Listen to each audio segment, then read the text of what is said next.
This news is funded by viewers like you. Please support our work at democracynow.org/give.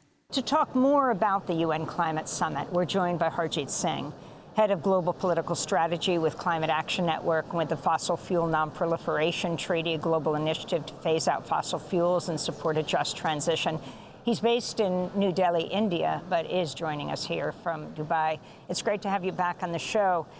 Let's just talk about the significance of what I was questioning Dr. Al-Jaber about. One, this record number of lobbyists. I was just speaking to a young activist, said she's actually not, there are far fewer proportionally climate activists here than at previous summits because so many of them were limited in getting credentials.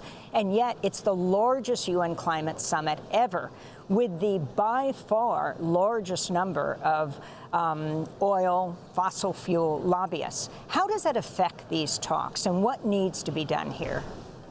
Thank you very much, Amy, for having me again on your show. Always a pleasure. It is deeply, deeply problematic to see how fossil fuel lobbyists are taking over these climate talks. And that's exactly the concern that we have been raising right from the day one when it was announced that UAE is going to be the host of climate talks, and we got an oil executive leading the conversation here. And this is our fear really coming true. We can't just allow fossil fuel industry to define what needs to happen here. We want governments to regulate these industry that has caused the problem in the first place. And we are here to demand that we need fossil fuel phase out in a just and equitable manner. And that language is what we are expecting to appear in the next few days, because that's the message that we have to send to the world, which is already facing climate crisis. We cannot afford any other language which creates any confusion or leaves any kind of loopholes that fossil fuels can still continue. And we just cannot do that as we see how rising temperatures are wrecking the planet. He said a fossil fuel phase out. The other question I was asking him would mean, well, taking the world back into caves. What is the sustainable answer? We already have renewable energy, really taking it to a level where it is comparable to fossil fuel investments.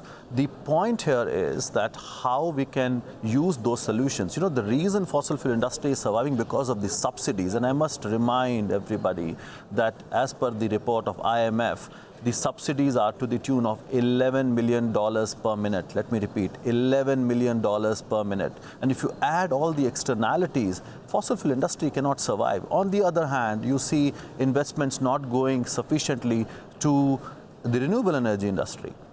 And that's what is needed. So we have solutions, but we are not investing enough in the solutions, and that's why fossil fuel industry is surviving. And that's what we need to be questioning. Science is absolutely clear that we need to phase out fossil fuels. We need to do that in a just and equitable manner.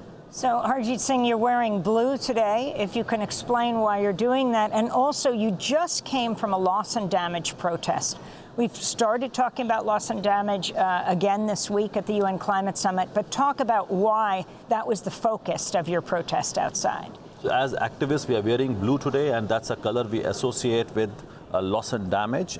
We did that last year in our protest, and just 2 hours ago, we actually protested, saying that how we've got the fund, which was historic, getting it on the very first day of COP, unprecedented, but it's not enough. The reality is that we only got a couple of $100 million as a pledge when the need is hundreds of billions of dollars. That's the scale. People are suffering right now, and we are not getting sufficient money to fill the fund. And again, say what it means, what it would be used for, who would pay into it, and who would get that support.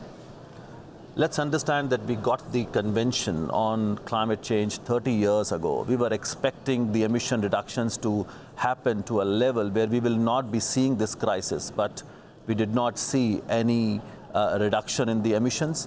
We did not also provide support to communities and countries to adapt, to be more prepared to deal with disasters. And here we are seeing climate emergency all around us in the form of increasing floods and raging wildfires and sea levels rising. People are losing their homes, their farms, their income, and they are being displaced. There is no support available from this system. So after fighting for 30 years, we eventually got this decision last year in Sharm el-Sheikh at COP27, and on the very first day of COP28, finally, the decision is also to operationalize, which means that now we will be able to support people who are losing their homes so that they can rebuild their lives and livelihoods. But if money is not enough, so yes, it is historic that we have been able to establish, and it's a victory of climate justice movement that puts so much of pressure on the leaders so that we get this fund. But we don't want to create another fund which is not enough or which is an empty shell. We need to be responding to the calls of people who are facing this crisis right now, how they can restart their lives and rebuild their homes. What does global stock trade mean? So global stock take is a process that was agreed in 2015 as part of Paris Agreement, because when the pledges were put together, it was clear that we are looking at a 3-degree of warming, which is going to be catastrophic by the end of century. Now, we required a process so that we can continuously ramp up and ratchet up our ambition. So this is a very unique process. If you look at many international agreements, don't have it. So 2023 is the first year when the global stock take means we are looking at where we are, and then we are also going to determine how we need to increase our ambition over the next few years so that we can stay below the target of 1.5 degrees temperature rise Celsius, and we don't cross that threshold. So it's a very important process. And in fact, as we speak, the discussions are happening on this global stock take, which includes all the elements, talk about mitigation, adaptation, and loss and damage, and most importantly, finance and technology. How does climate change affect India? How does climate change play out every day?